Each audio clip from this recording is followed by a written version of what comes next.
Hello everyone. Welcome to today's story, a journey of silence, sacrifice, and the kind of love that hides behind unspoken words. What if the person you loved was being matched with someone else? What if your return wasn't celebrated, but quietly tolerated? Will Tuna choose to stay, even after discovering Alex's mother is planning a marriage? With someone else? Will Alex ever find the courage to look her in the eye, not as someone he saved, but as someone he needs? And what happens when a mother, a sister, and an old woman in the mountains all become part of one woman's decision to walk back through a door she once closed? Stay with us till the very end, because the final scene might not be what you expect. Don't forget to subscribe and help us reach 1,000 followers. Your support means everything and allows us to keep telling stories that speak to the quiet corners of the heart. Now, let's begin. Tuna hadn't planned to listen. She was outside, gently washing her baby's clothes in a shallow basin, when the wind carried a voice from the kitchen window. It was Alex's mother, speaking on the phone, cheerful, soft, and filled with quiet excitement. She's the daughter of a big corporation, beautiful, well-mannered. If Alex marries her, our families would be a perfect match. The words didn't stab. They seeped, slow and cold, like water into stone. Tuna stopped scrubbing. Her fingers rested on the cloth, but her mind drifted far. She didn't hear her name. She wasn't mentioned. And somehow, that absence spoke louder than any rejection. She sat there in silence, the world suddenly muted. For days, Alex had searched for her. He'd waited, hoped, even sent gifts. But now Tuna wondered. Was it love he offered, or responsibility wrapped in kindness? That evening, as the baby slept soundly beside her, Tuna stared at the wooden ceiling above. She thought about Alex's eyes, always gentle but guarded. She remembered the warmth in his voice when he said her name, and the quiet pause that often followed. Perhaps she was just a passing chapter in his life, a detour, a pause before the right woman entered. Tuna didn't cry. She rarely did. But that night, something within her bent slightly, like a bamboo stalk swaying under unseen weight. And just like that, the certainty she once held, about returning to the farm, about starting over, began to dissolve like mist at dawn. The mirror didn't lie, and Alex knew it. His reflection looked tired. His hair had grown too long, brushing against his collar, unkempt. His face had a shadow of stubble, and something dull lingered behind his eyes. His mother noticed it too. She commented with a quiet sigh, fussed over his appearance, and gently scolded him for not taking better care of himself. Alex only smiled faintly. He didn't tell her the truth, that every night since Tuna left, sleep had come late and left early, that meals felt tasteless, and that even the bustling energy of the farm couldn't shake off the emptiness pressing against his chest. He missed her. He missed Tuna, the way she'd quietly move through the kitchen, the way she spoke gently to the baby, the way she avoided his gaze when emotions threatened to surface. That morning, after a silent breakfast, Alex stood up and grabbed his coat. "I'll go get a haircut," he said to no one in particular. His mother looked up in surprise, but said nothing. At the barber shop, the hum of clippers and soft rhythm of scissors filled the silence. It was a small change, but to Alex it was a way of preparing for something, for hope, for clarity, for Tuna.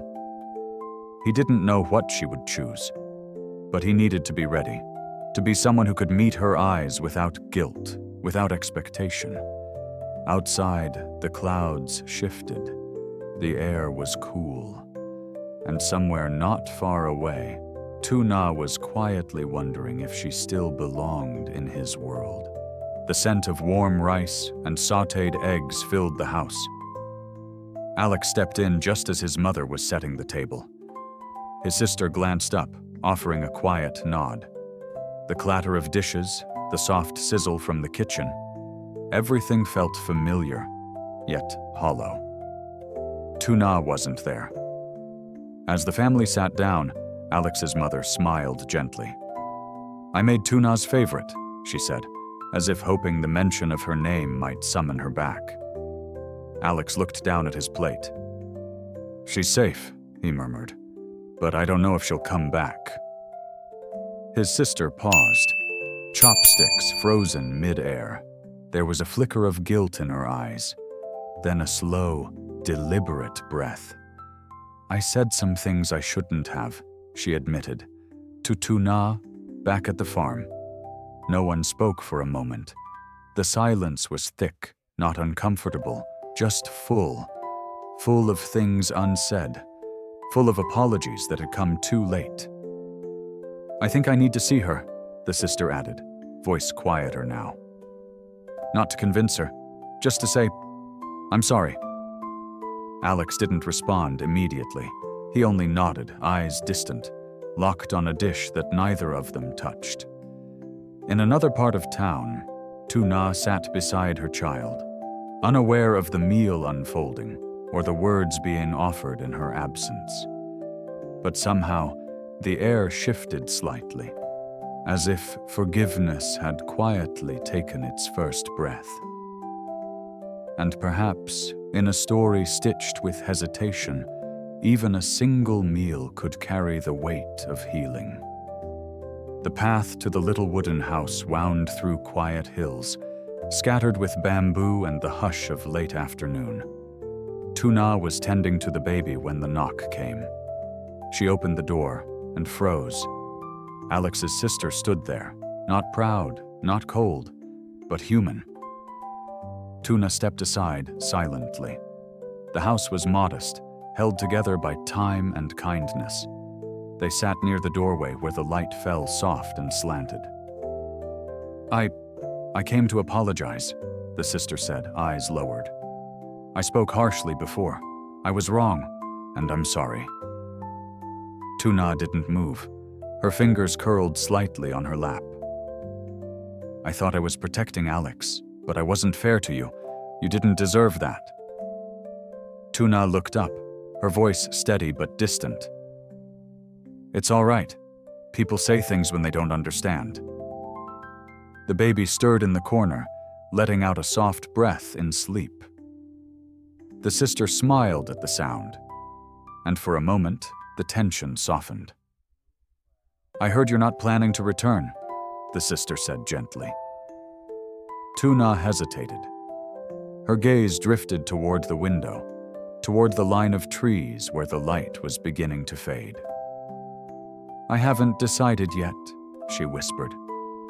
She didn't explain about the call, about the ache, about the way one conversation could shift the course of a heart. The sister nodded. "Whatever you choose, I hope it brings you peace." As the sun began to dip, she stood to leave. There were no promises, no insistence, just two women parting, one lighter, the other still carrying something unnamed. The sky turned pale gold when Alex arrived. He stood outside the house for a moment, watching the soft movement of smoke curling from the chimney, listening to the faint cry of a bird in the trees. Then, with hesitant steps, he knocked. Tuna opened the door. There was a long pause, not awkward, just full of unspoken nights and unanswered questions. The baby cooed somewhere behind her. Alex smiled faintly. "I came to see if you'd thought about it," he said. "Coming back." Tuna didn't answer right away. Behind her, the old woman, Ba Tung, approached, gently bouncing the baby in her arms. Her voice broke the quiet. "He's helped you a lot, this young man. He came every day asking, searching." Tuna looked down. "I'm not sure yet," she said softly. "I'm grateful, but there's still a lot I haven't sorted." Alex nodded. He didn't press. Instead, he stepped aside. "I can wait." Then he added, almost too quietly, "I want you to come back not because you owe me anything, but because you want to." Later, as he packed her things into the back of the car, Tuna turned away from the door, hiding her face from both him and Ba Tung. A single tear slid down. She wasn't sure if it was sorrow or relief. Maybe both. The air smelled of bamboo and dusk. Leaves rustled above as Alex gently strapped the baby's things into place, never once asking for more than what she was willing to give. And somehow, in that silence, a fragile kind of trust was rebuilt. The road back to the farm curled through quiet hills, lined with the gentle hush of evening wind.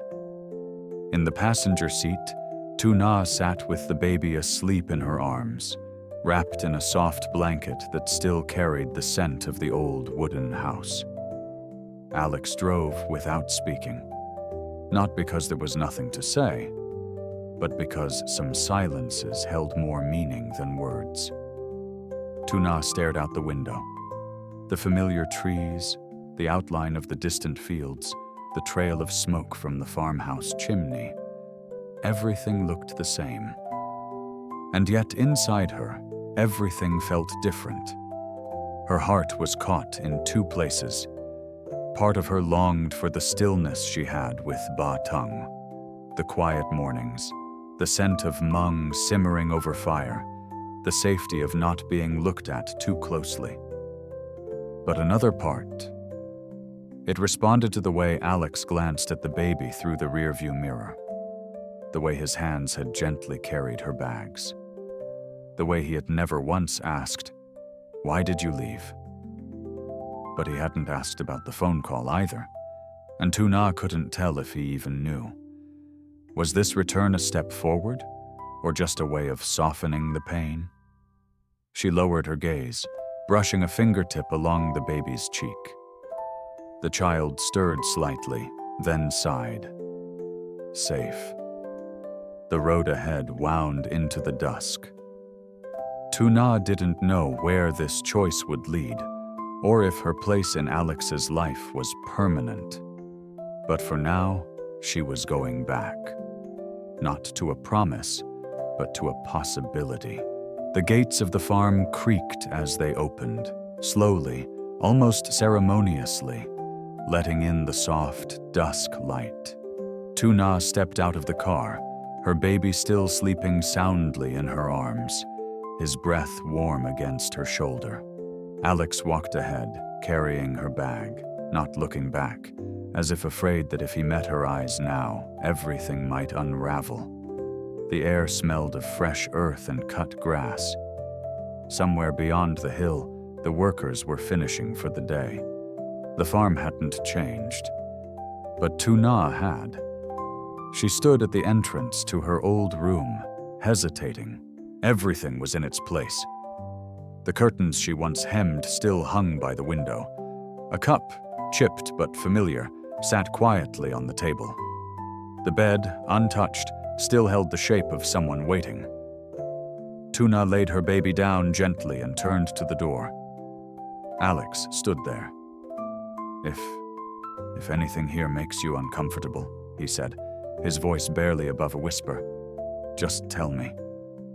She looked at him. Really looked. There was no pressure in his face, only quiet hope. And for the first time, Tuna felt something unspoken pass between them, something neither gratitude nor obligation could explain. She gave a small nod. "I'll stay, for now."